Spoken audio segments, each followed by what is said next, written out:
Ladies and gentlemen, thank you so much for investing your time with us this evening. My name is Rashmi and I'm from GreytHR. I'm today's moderator of the session. So, Ms. Namrata Dhasmana, Head People, Business and Culture, Genpact. So, Namrata is a thought leader and global speaker and carries her brand for leadership development and strategic HR, an influencer and an advocate of DEI, a passionate trainer and people developer, and also she's an IIML alumni after her studies in strategic management for leaders and Alma Connect member at NMIMS with her MBA in the same again. So she's a Gallup professional and a certified global coach. So Namrata has an exposure in mining industry, BFSI and IPS and believes in diversification as the key to success in life. So she's a strength-based leader and creates strength-based culture in her capacity. She's a contributor in People Matter and is a global speaker. She has been invited in all the famous podcast interviews like People Hum, Guiding Voice of India, Vantage HR, and many more. So leadership development and creating best practices is her forte in HR. And also another interesting thing about Namrata is she's an ex-army officer who leads a purposeful life and cares about economic development and youth development as a social cause. She is also the winner of Indian Achiever Award 2020-21 and she has also been featured in Corporate Citizen in May 2021 edition. So Namrata is also a skydiver and has jumped from 14,000 feet and led river rafting expeditions. So welcome to this session, Namrata, again, and it's an honor to have you here with us today.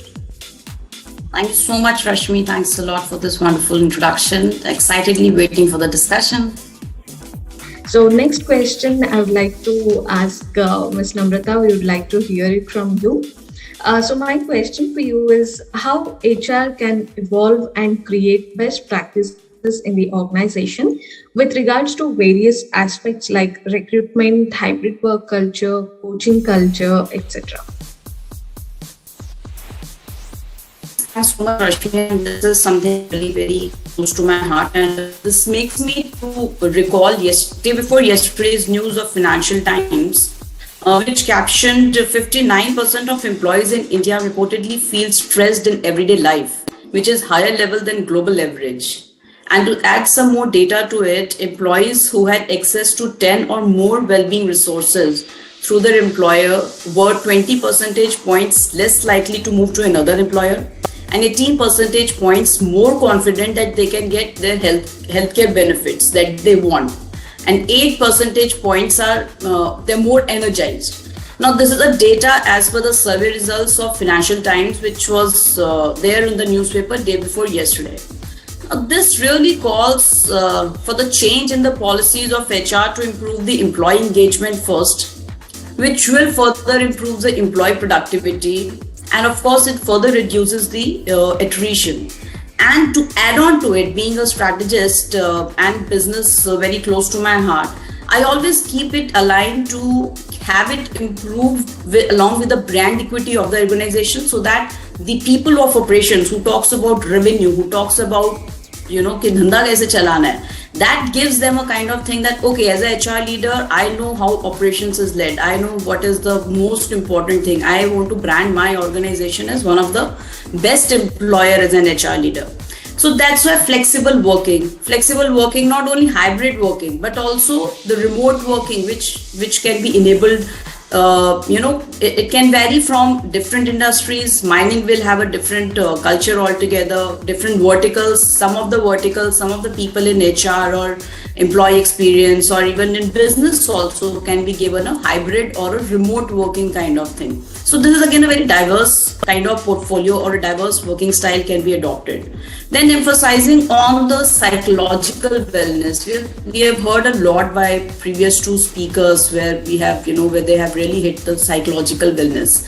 That really improves the loyalty and the performance of the people towards their organization.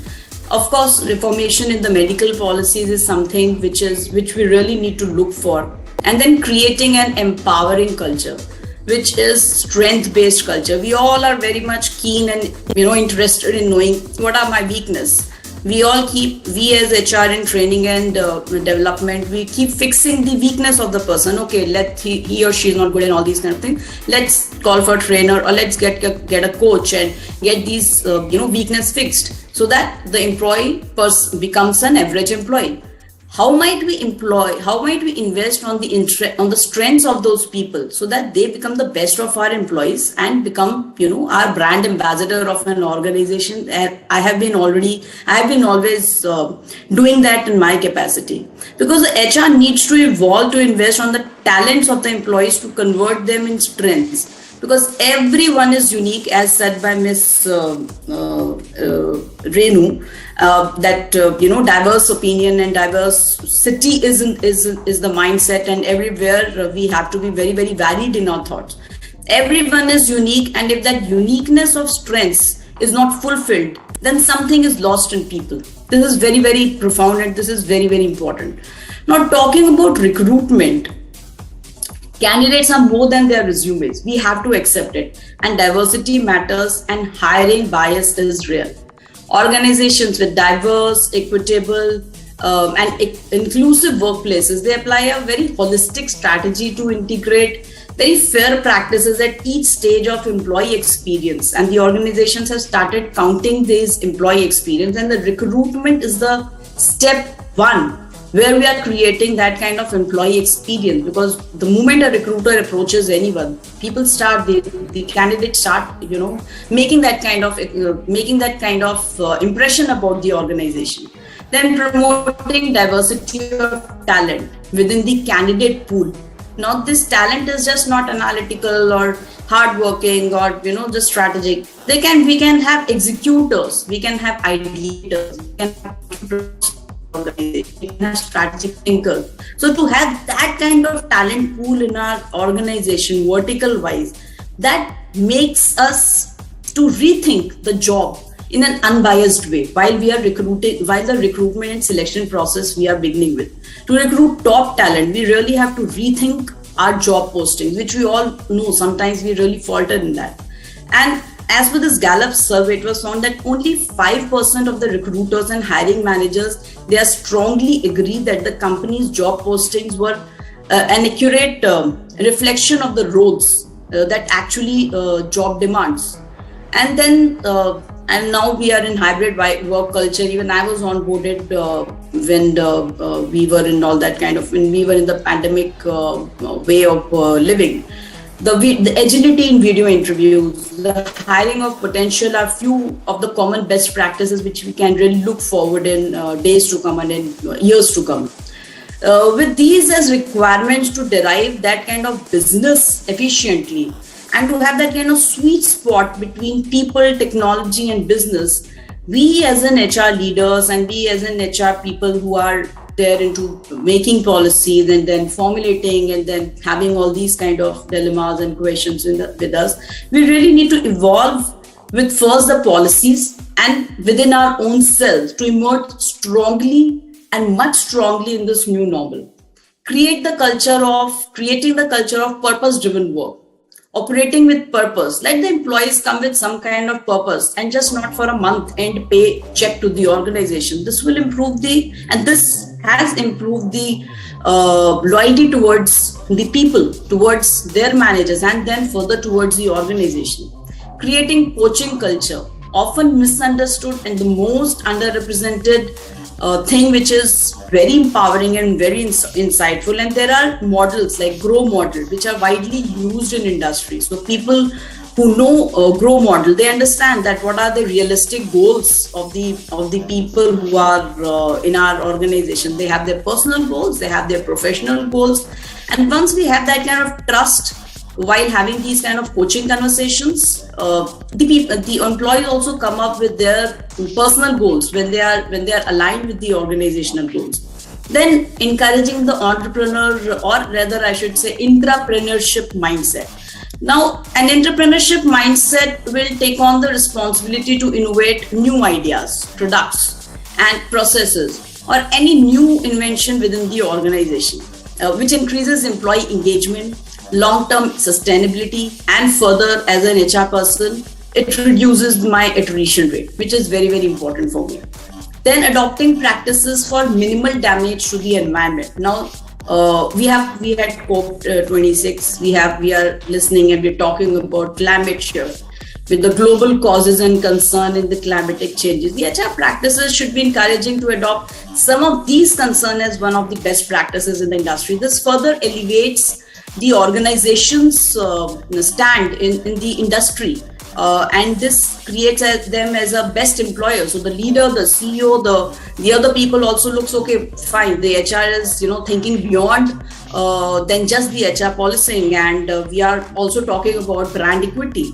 Then transformation in cloud is again one of is very, very the transformation in the cloud as per the feasibility, of course, because if we are in BFSI, it's very difficult to have this kind of transformation. So as per the feasibility of the organization, of the verticals, because that really needs us aligned with this VUCA, which we have really seen live when this pandemic had hit us.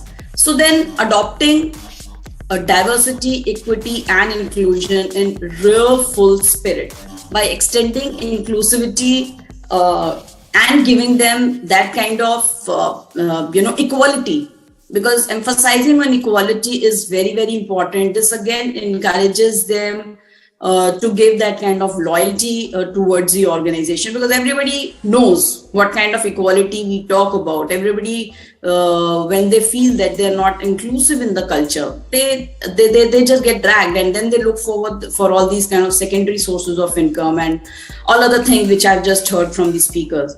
So these are the few points which I just offered as a reply to your question, and I just hope it adds value and answered what you were looking for. And also, I would like to mention what Ms. Reena said about the people who are not. They're getting dragged back in their financial concerns. The blue-collar workers which are getting dragged, because it was a recent study in the economy front where it was when we are facing the deflation. We have already in our country faced so much of recession that the poorer have become poor, and even the mid-level people are also getting dragged to poor. So that's again one of the very important thing which we really have to think while drafting these policies and while creating this kind of culture in the organization, so that the loyalties of the people towards us, the trust of people towards HR. I always consider HR as one of the marketing person, because that my people are my customers, and just the way marketing has evolved from selling concept to a marketing concept, it's high time that the HR also needs an evolution. And with HR, first the evolution really needs to happen within our own HR leaders. So yeah, I'll take a pause, and if there's anything, I'm ready to take on. Sure. Thanks for sharing your insights, Namrata. Just add on here, Rashmi, in one of my organization, I was heading this team, and we used to work 24/7 since our business was US based, and there were 4 people reporting to me, and below them was the entire operations team, and 3 were women and 1 was men, and 2 had come from maternity, and the other 2 were little senior people reporting. And both these, so one was a team member who was a woman who was who came after this maternity, and the other one was who was an assistant manager who came after maternity. No one was ready to take her.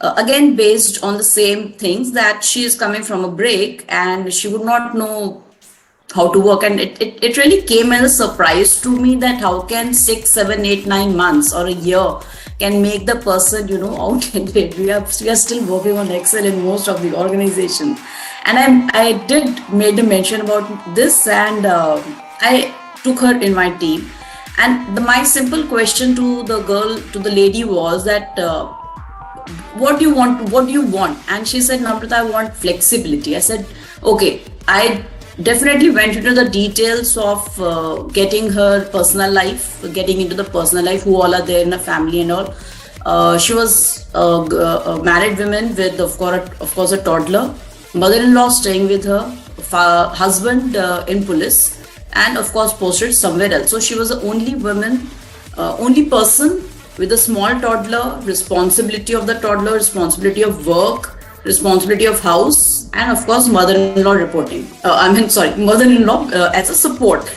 So all I just asked her, which shift you want to work? And she said, Namrata, I want flexible shifts.